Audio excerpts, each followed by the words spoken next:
अस्सलाम वालेकुम स्टूडेंट्स, क्या हाल चाल है सबके। उम्मीद करता हूँ सब खैरियत से होंगे। Welcome to my channel doctor biology. Students, सबसे पहले मैं आप लोगों से गुजारिश करता चलता हूँ कि अगर आप मेरे इस चैनल पर नए हैं तो मेरे इस चैनल को सब्सक्राइब कर लें और साथ में लगे बेल आइकन को भी दबा लें ताकि मेरी आने वाली हर लेटेस्ट वीडियो आप तक पहुँच सके। जी तो स्टूडेंट्स, आज का जो हमारा टॉपिक है वो है बायोडाइवर्सिटी।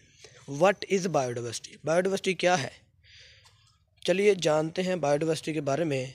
तो टाइम ज़ाया किए बगैर ही बढ़ते हैं अपने आज के लेक्चर की तरफ। जी तो स्टूडेंट्स, आज का जो हमारा टॉपिक है उसका नाम है बायोडाइवर्सिटी। बायोडाइवर्सिटी को शुरू करने से पहले मैं आप लोगों को एक बात बताता चलता हूँ कि ज़मीन पर रहने वाले जानदारों की इकसाम तो कम से कम 1 करोड़ है, यानी कि 10 मिलियन है। लेकिन इनमें से 1/3 से भी कम ऐसी हैं जिनका बायोलॉजिस्ट ने मुतालिया किया है और रिकॉर्ड बनाया है। जानदारों की इकसाम में तनू यानी कि डाइवर्सिटी जिंदगी में पाई जाने वाली बुनियादी यकसानियत से कहीं ज़्यादा है। हम देखते हैं कि ज़िंदगी की बहुत सी खसूसियात तमाम जानदारों में मुश्तरका हैं, यानी कि जानदार आपस में एक दूसरे से मिलते जुलते हैं। तो जानदारों को बेसिकली 5 ग्रुप्स में तकसीम किया जाता है। सबसे पहले ग्रुप में आ जाते हैं प्रोकैरियोट्स, दूसरे ग्रुप में आ जाते हैं प्रोटिस्ट, तीसरे ग्रुप में फंजाई, चौथे में पौधे और 5वें में जानवर। इन्हीं को डिस्कस करते हुए हम अपना आज का लेक्चर स्टार्ट करते हैं जिसका नाम है बायोडाइवर्सिटी। तो जो वर्ड बायोडाइवर्सिटी है ये इस्तिलाह 2 अल्फाज से मिलकर बनी हुई है। जैसे कि हमने पढ़ा था कि लफ्ज़ बायोलॉजी 2 अल्फाज से मिलकर बना हुआ है, बायोस और लोगोस। इसी तरह से ये भी पहला वर्ड इसका है बायोस, बायो है, जिसका हमने पढ़ा था लफ्ज़ी मतलब होता है ज़िंदगी। तो इस तरह से जो वर्ड बायो है, ये वाला बायो, इसका मतलब हो जाएगा लाइफ। तो लाइफ जो है ये बायो का मतलब हो गया। और जो इसमें सेकंड वर्ड आ रहा है वो आ रहा है डाइवर्सिटी। जी, डाइवर्सिटी। तो जो लफ्ज़ डाइवर्सिटी है इसका बुनियादी तौर पे मकसद होता है तनू, तनू यानी कि तरह तरह का होना, ये है इसका डाइवर्सिटी का मतलब। अब इसका ये मतलब ले सकते हैं बायोडाइवर्सिटी का कि इस दुनिया पर, यानी कि ये जो दुनिया है इसके ऊपर जितनी भी तरह के, जितनी तनू के, जितनी अक़साम के जानदार पाए जाते हैं वो बायोडाइवर्सिटी के अंदर आ जाते हैं।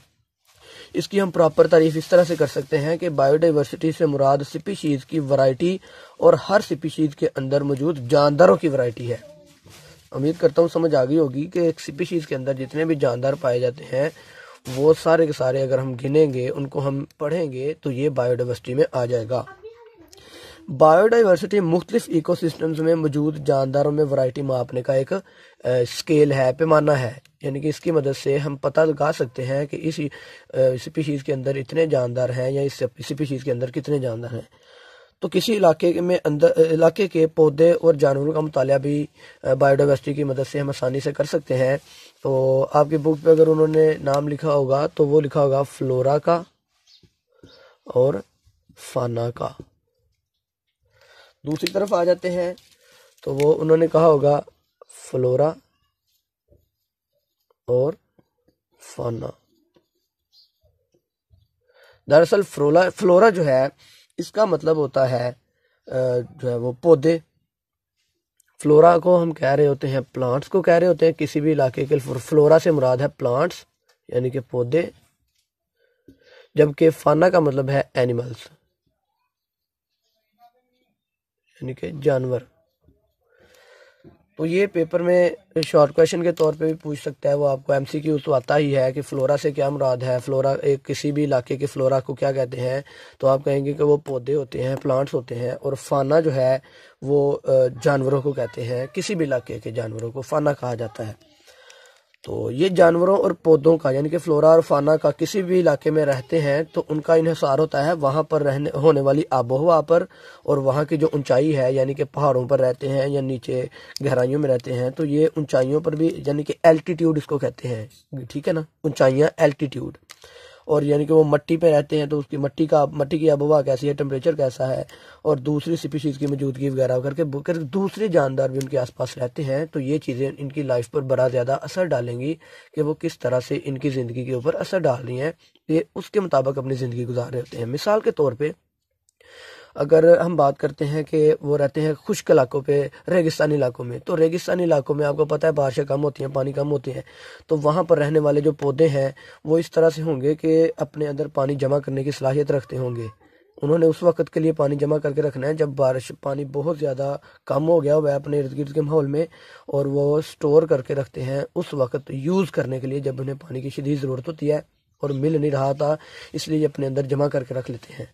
और जानवरों की बात करें फाना की, तो ये ऐसे जानदार हैं जो कि कई कई दिनों तक, हत्ता कि कई ये समझ लें महीनों तक जो है वो पानी, ऐसे भी जानदार होते हैं खुश्क इलाकों में रहने वाले कि कई महीनों तक जो है वो पानी ना पिए तो जिंदा रह सकते हैं। क्यों? उनकी लाइफस्टाइल इस तरह से चेंज हो चुकी होती है, तो ये वहाँ पर रहने वाले माहौल उनके ऊपर बड़ा असर डालते हैं। उसके बाद बहुत से इलाके ऐसे हैं जहाँ पर जानवरों को तकसीम किया जाता है। सबसे पहले नंबर पर आ जाते हैं गर्म इलाकों में। गर्म इलाकों को ट्रॉपिक्स लेवल भी कहते हैं, ट्रॉपिक्स रीजन भी कहते हैं, तो वहाँ पर बायोडाइवर्सिटी सबसे ज़्यादा होती है। मेरी एक बात जहन में रखिएगा कि जो गर्म इलाके हैं सबसे ज़्यादा जानदार वहाँ पाए जाते हैं। और मोतदिल इलाकों को टेम्परेट रीजन्स कहा जाता है। टेम्परेट जो रीजन्स हैं यानी कि मोतदिल इलाके हैं, वहाँ पर दरमियानी स्पीशीज़ पाई जाती हैं, यानी कि बहुत ज़्यादा भी नहीं और बहुत कम भी नहीं। उसके बाद आ जाते हैं ठंडे इलाकों की तरफ। ठंडे इलाकों को पोलर रीजन्स कहते हैं, तो पोलर रीजन्स के अंदर कम पाई जाती हैं स्पीशीज़ जानदारों की। सबसे कम जानदार ठंडे इलाकों में पाए जाते हैं। कहता है कि जो आज हमारे इधर जो पाई जाने वाली स्पीशीज़ हैं जानदारों की मौजूदा ज़माने में, वो आज से तकरीबन 4 बिलियन सालों के इर्तिका का नतीजा कि तकरीबन 4 जो बिलियन साल पहले से लेकर अब तक जो ज़िंदगी शुरू हुई थी वो अब हमारे पास मौजूद है उसकी प्रोडक्ट्स। ज़िंदगी के आगाज़ के बारे में साइंस काफ़ी नहीं जानती, हाँ, लेकिन वो महदूद सबूत तजवीज़ करती है कि ये ज़िंदगी जो है ये तकरीबन आज से 600 मिलियन साल पहले तक तमाम ज़िंदगी जो वजूद में आई है ये एक बैक्टीरिया से निकली थी, और बैक्टीरिया एक प्रोकैरियोटिक था, और ये एक इसके जैसे बहुत से दूसरे यूनिसेलुलर वगैरह भी हैं जिससे ये ज़िंदगी निकली है, यानी कि बैक्टीरिया वगैरह से ही ज़िंदगी वजूद में आई है।